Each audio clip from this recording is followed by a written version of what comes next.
고린도후서 5장 8절에서 10절까지 말씀입니다. 자, 봉독하도록 하겠습니다. 우리가 담대하여 원하는 바는 차라리 몸을 떠나 주와 함께 있는 그것이라. 그런즉 우리는 몸으로 있든지 떠나든지 주를 기쁘시게 하는 자가 되기를 원하노라. 이제 이는 우리가 다 반드시 그리스도의 심판대 앞에 나타나게 되어 각각 선악간에 그 몸으로 행한 것을 따라 받으려 함이니라. 아멘.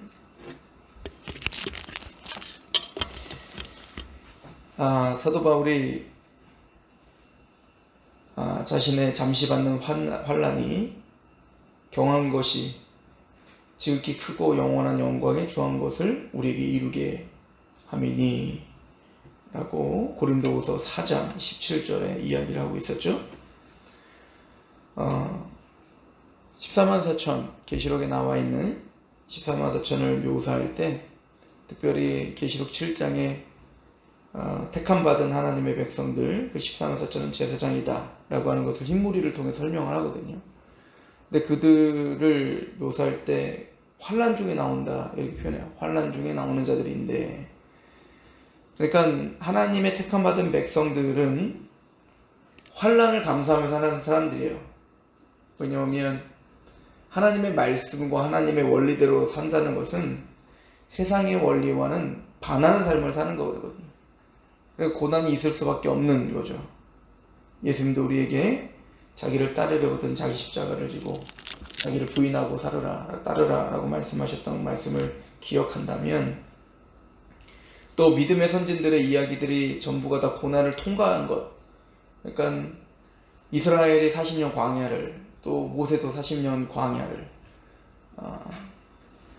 또 바울의 모든 삶이, 또 베드로의 모든 삶이 고난의 시기를 다 통과하죠. 근데 사도 바울에게 있어서는 잠시 받는 이 환난에 경한 것, 이거는 가벼운 것이다. 그런데 이 환난에 경한 것이 지극히 크고 영원한 영광에 중한 것을 우리에게 이루게 한다. 그 하나님이 우리에게 진짜 주고자 하는 그 영광을 이루시는, 그 영광스러우신 하나님의, 쉽게 말하면 성화죠. 우리가 거룩하여져 하나님을 닮아가게 하는, 하나님은 도구로 이 환난을 사용하신다는 거예요. 그래서 그 14만 4천을 또 다른 각도로 보고 있는 계시록 12장에 보면 그 여자, 그 교회를 광야로 이제 1260일 동안 광야로 내몰지 않습니까? 근데 그걸 뭐라고 표현하고 있냐면 1260일 동안 양육하는 기간이다 이렇게 표현한단 말이에요. 그러니까 하나님이 우리를 빚으시는 기간인 거예요. 우리가 이 땅 가운데 환난 가운데, 고난 가운데 있는 것은 하나님이 우리의 생각과 우리의 감정과 우리의 먼 인격을 빚으시어 그리스도를 닮게 하는 과정이다 라고 하죠. 이걸 연단이라고 하는 거예요. 연단이라고 하는 것은 철을 이제는 우리가 원하는 모양대로 만들기 위해서 뜨거운 불에 달구고 빼내어 두드려 패고, 그리고는 다시 좀 휴식의 시간을 주죠. 식히고. 그러나 다시 또 뜨거운 불에 달구고 두드려 패고 그리고 또 식히고, 그 과정을 반복하는 거야. 어찌 보면 믿음의 선진들은 우리의 인생을 그 연단의 기간으로 보고 있었다고요.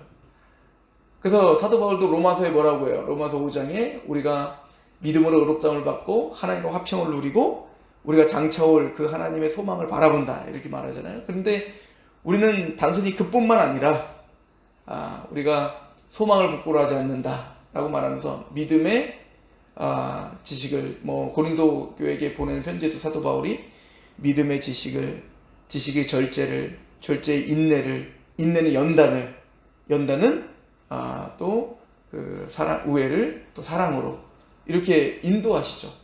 그러니까 이 모든 과정들을 통해서 우리를 단단하게 하고 또 우리의 생각을 넓히고, 그리고 하나님을 아는 마음을 더 성숙시키는 그런 과정으로 이 고난과 환난이 우리 성도들에게는 있다 라고 하는 걸 사도 바울은 이야기하죠.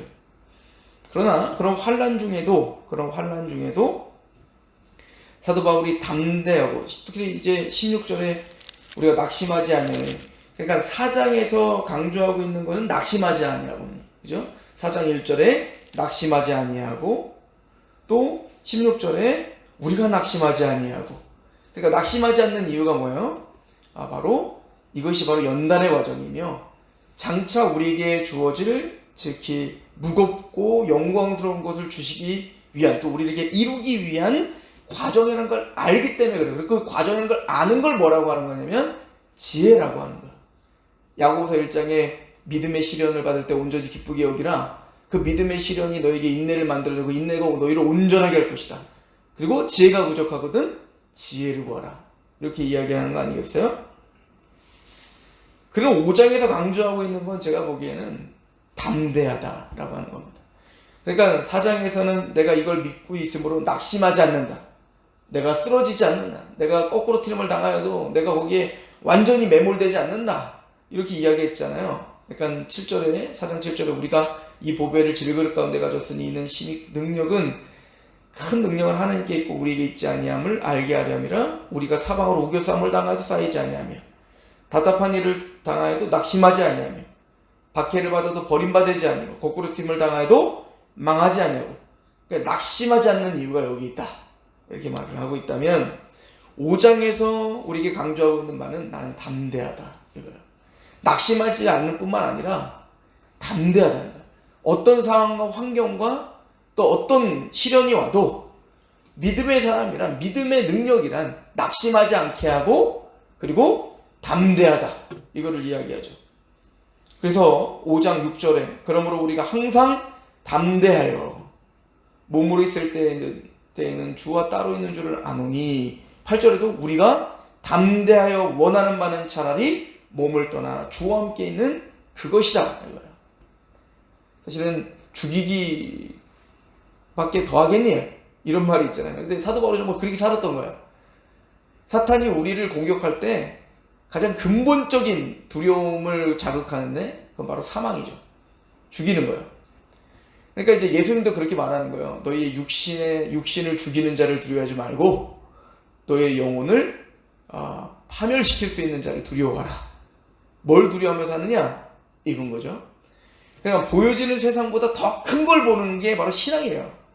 그래서 사도 바울은 차라리 내가 5장 1절에 만일 땅에 있는 우리의 장막집이 무너지면 하나님께서 지으신 집, 곧 손으로 지으신 것이 아니요 하늘에는 영원한 집이 우리에 있는 줄 알아요. 이게 우리를 낙심치 않게 하는 거예요. 그리고 또한 그것이 우리를 담대하게 하는 것입니다. 그래서 6절에도 그러므로 우리가 항상 담대하여 몸으로 있을 때든지 주와 따로 있는, 몸으로 있을 때에는 주와 따로 있는 줄을 안다. 내가 왜 담대하냐면 사실은 몸으로 육체 가운데 사는 동안에는 주와 따로 있다. 사실은 영적으로는 따로 있지 않죠. 주님이 너희와 항상 함께 하겠다라고 약속했잖아요. 그럼에도 불구하고 사도 바울이 진짜 갈망하고 있는 건 뭐냐면 4절에도 우리의 짐진것 같은 탄식하는 벗고자 함이다. 벗고자 함이 아니라 입으려고 하는 것이다. 그러니까 사도 바울은 항상 탄식이 있었다고요. 오로나는 공고한 사람이라는 탄식이 있었죠. 우리가 속사람은 하나님의 말씀대로 살고 싶어요. 주님을 만나고 싶고 주님과 함께 동행하고 싶은데 우리의 육신으로 있을 때는 항상 주님 앞에 죄를 범하고 넘어지고 쓰러지는 걸 통해서 사도 바울의 진짜 소망은 뭐냐면 이 썩어질 육신의 몸을 벗어 던지고 주님의 영광스러운 몸을 덧입고 주님과 정말 이 죄 가운데 유혹당하지 않고 주님만을 생각하며 그 기쁨 가운데 영원히 거하는 거, 이게 사도 바울의 진짜 소망이었단 말이에요. 그래서 사도 바울은 정말 담대함으로 말할 수 있는 것은, 내가 담대하여 말할 수 있는 것은 몸으로 있을 때는 주와 따로 있는 줄 안다. 이는 우리가 믿음으로 행하고 보는 것으로 행하지 않는다 이거야. 그러니까 사도 바울은 담대한 이유가 뭐 있는 거예요? 보여지는 게 전부가 아니라 보이지 않는 세상을 향해서 살아가고 있고 보이지 않는 그 영광을 진짜 보는 것처럼 보는, 히브리서의 믿음을 정리한 것처럼 그것이 그를 담대하게 한다는 거죠. 그리고 오늘 본문에 또한 우리가 담대하여 원하는 바는, 그 담대한 마음이 있어 원하는 바는 차라리 몸을 떠나 주와 함께 있는 것이다. 그러니까 사도 바울의 진짜 소망은 이 몸을 떠나 다시 나 죽고 싶어 이게 아니에요. 입고자 함이라 했잖아요. 그 영광스러움에 참여하고 싶은 거예요.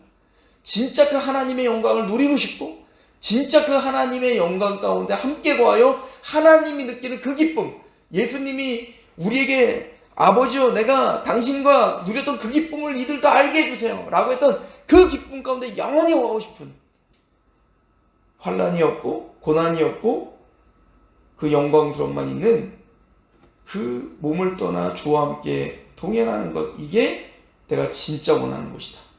담대하여 이렇게 이야기하는 것이죠. 이 조금은 이해가 갈 것 같아요. 그러니까 신앙이 성장하고 나이가 들면서 사도 바울은 왜 이걸 원했는지 이제 조금은 알 것 같은 거예요. 그러니까 정말 죄 짓고 싶지 않거든요. 유혹당하고 싶지 않거든요. 진짜 하나님 말씀대로 살고 싶고 진짜 오늘도 하나님의 예배자로 살고 싶은데 그러지 못하는 나를 바라보며 그 죄가 밉고 탄식하며 애통하는 그 성도들만이 가질 수 있는 그 마음인 거예요. 진짜 하나님, 내가 이 썩어질 몸에서 언제까지 하나님 죄 가운데 또 하나님의 마음을, 하나님의 뜻을 사랑하며 그런데 죄 가운데 또 넘어지고 오르가는 비참한 자입니다라는 이 탄식의 이 고백을, 하나님 여기서 날 좀 건져주십시오. 나를 좀 구원해 주십시오. 이 고백을 정말 마음 깊이 하는 그런 성도라면 또 사도 바울은 이 담대한 마음으로 진짜 원하는 게 이것이다, 이걸 난 정말 갈망한다라고 이야기하고 있는 것이죠.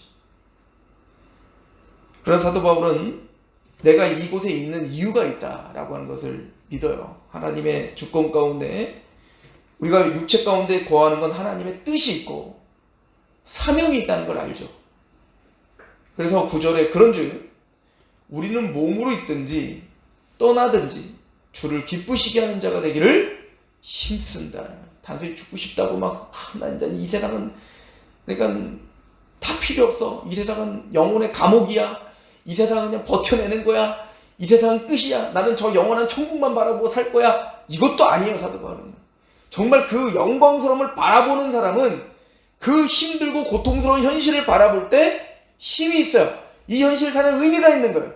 내가 이 현실을 살아내야 되는 그 기쁜 또 영광스러움이 있는 거예요. 그러니까 내가 하나님의 영광스러움을 바라보면 바라볼수록 이 땅에서 살아가는 분명한 목적과 의미가 있죠. 그래서 우리 5장 13절에 이렇게 말해요. 우리가 만일 미쳤어도 하나님을 위한 것이죠. 그러니까 미쳤어도 라고 하는 말이 무슨 뜻인지 이해하겠죠? 정말 하나님에 미친 거예요. 하나님 나를 보고 싶은 거예요. 하나님 나와 주님과 동행하고 싶은 거예요. 그런데 그 하나님을 향한 미친 것, 하나님을 향하여 정말 그 영광스러움을 갈망하는 사람은 현실을 도피하지 않는다고요. 뭐라고 하죠? 만일 미쳤어도 하나님을 위한 것이고 정신이 온전하여도 너를 위한 거다. 그러니까 신앙이란 하나님을 향한 그런 영광에 사로잡히면 현실이 더욱더 또렷해지는 거예요.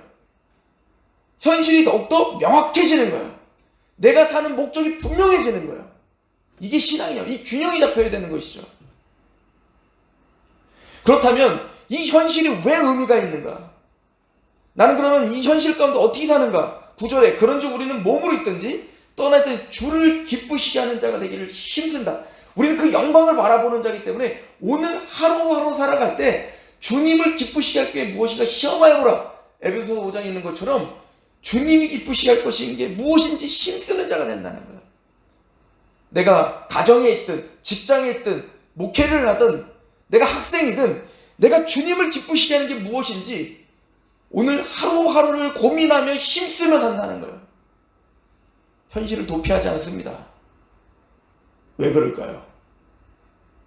10절 이는 우리가 다 반드시 그리스도의 심판대 앞에 나타나게 되어 각각 선악간에 그 몸으로 행한 것을 따라 받으려 함이니. 분명히 말하죠. 우리가요.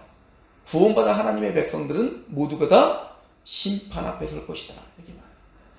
물론 여기서 우리가 교리 공부가 필요함을 이제 깨달아야 돼요. 심판은 두 가지가 있는 거죠. 영원한 저주를 받는, 죄책을 받는 지옥의 심판은 끝났어요. 요한복음 5장의 말씀은 내가 진실로 너희에게는 내 말을 듣고 또 나 보는 믿는 자는 영생으로 얻고 심판에 이르지 아니하나니 사망의 생명으로 옮겼느니라. 우리의 과거와 현재와 미래의 모든 죄는 이미 사함을 받았어요. 그러나 하나님의 택함 받은 백성들을 하나님은 대면하여 그걸 심판이라는 단어를 써요. 우리의 삶을 반드시 해야 될 겁니다. 어떻게 살았는지. 선악간에 행한 것을 반드시 하나님은 물어보실 거라는 거예요. 사도 바울은 그걸 믿었던 겁니다. 하나님을 대면한 날이 올 것이고, 그래서 나는 오늘 하루를 주님이 기쁘시게 할 것이 무엇인가 시험하며 힘쓴다. 오늘 하루를 헛되이 보내지 않는다 라고 이야기를 하고 있다 라고 하는 것을 볼 수가 있습니다. 사도 바울은 현실 가운데 현실을 도피하지 않고 정말 명확한 정신으로 오늘 하루를 살아냈습니다. 그리고 오늘 하루를 주님이 기쁘시게 할 것이 무엇인가 끊임없이 생각하며 힘쓰는 삶을 살았습니다. 그 이유는 주님을 사랑하기 때문이며, 더 나아가 그 사랑하는 주님이 우리를 반드시 만나 우리의 삶을 물어보실 것이기 때문에 그 삶을, 그 주님을 만나는 그날을 준비하며 오늘 하루를 살았다고 사도 바울은 이야기하고 있습니다. 오늘 사도 바울처럼 담대하여 내가 원하는 바는 이라고 말한 것처럼, 또 낙심하지 않는 사도 바울의 그 마음처럼 그 믿음이 오늘도 낙심하지 않게 하고 담대하게 분명한 것을 바라보며 원하는 하루 되시길 축원합니다. 기도하겠습니다. 하나님, 말씀을 통해서 우리가 하루하루를 살아가며 발등상의 등불이 되시는 하나님의 말씀을 한 발자국 한 발자국 발을 헛디딜까 조심하며 걸어가는 인생입니다. 오늘도 우리에게 말씀하셨사오니 그 말씀을 붙들고 하나님의 나라와 그의 뜻과 그 영광을 위하여 기도할 때 우리와 함께하여 주시며, 또 그 말씀을 붙들고 오늘 하루 힘쓰며 살아갈 때 주님의 긍휼이, 하나님의 은혜가 우리를 이끌어 사랑의 강권되어 살아내게 하시옵소서. 예수 그리스도의 이름으로 감사하며 기도합니다.